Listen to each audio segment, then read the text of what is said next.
Good evening, good afternoon, wherever you at. Hope you had a good day. I know I look like crap. I just got out of work. Yes, and I got burnt. And yes, must not. I do work at Little Caesars. Finally told you guys I work at Little Caesars. Did not know if you guys knew that. Anyways, this is day 81, and JC, holy moly, you can't take it with you. Do not lay up yourself treasure on earth where moth and rust destroy, and where thieves break in and steal, but lay up yourselves treasure in heaven. Neither moth nor rust destroys, and where thieves do not break in and steal. Matthew 6:19-20. The J Stews team is always looking for new equipment and the latest technology to help with our YouTube channel.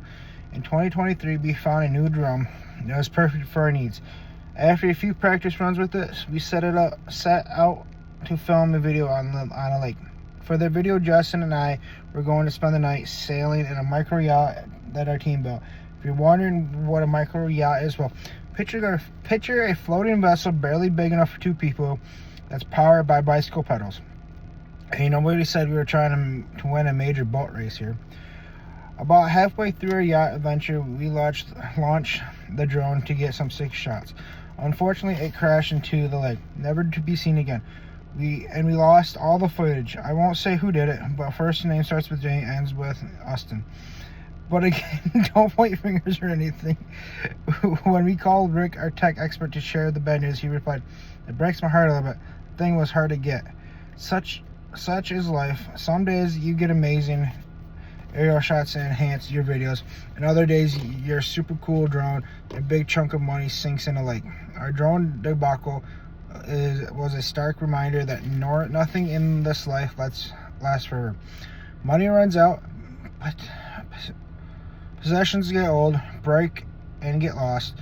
Gear crashes, and we can't take any of it to heaven. Anyone who puts their efforts into piling up wealth and possessions will ultimately be disappointed. Humans are sight and touch oriented, but we need to render our minds to think behind the physical. Colossians 3:2. We live in a spiritual realm where authentic treasures are the ones you can't lose in a lake. There are spiritual blessings that last forever. Shifting your perspective to prioritize spiritual treasures doesn't come naturally. It requires prayer, time reading about God's perspective in scripture, and patience. But with God's help, we can learn and pursue the things that truly matter, things we often can't see. To store up treasures in heaven, our desires must be set on God. This is what Jesus was getting at when he said, where your treasure is, there your heart will be also. Matthew 6:21. We need to value and pursue what God values, things like love, faith, kindness, mercy, peace, and patience. When we do this, we build treasures in heaven. Earthly stuff is fun and helpful. God has given us clothes, video games, sports gear, cool tech, and yet even expensive drones to enjoy, but not to worship. So set your heart on God and His pursuit in His life. In this life, you will be greatly rewarded in the next. Andrew. The little picture of you know who lost it. That's day 81. I will see you guys tomorrow.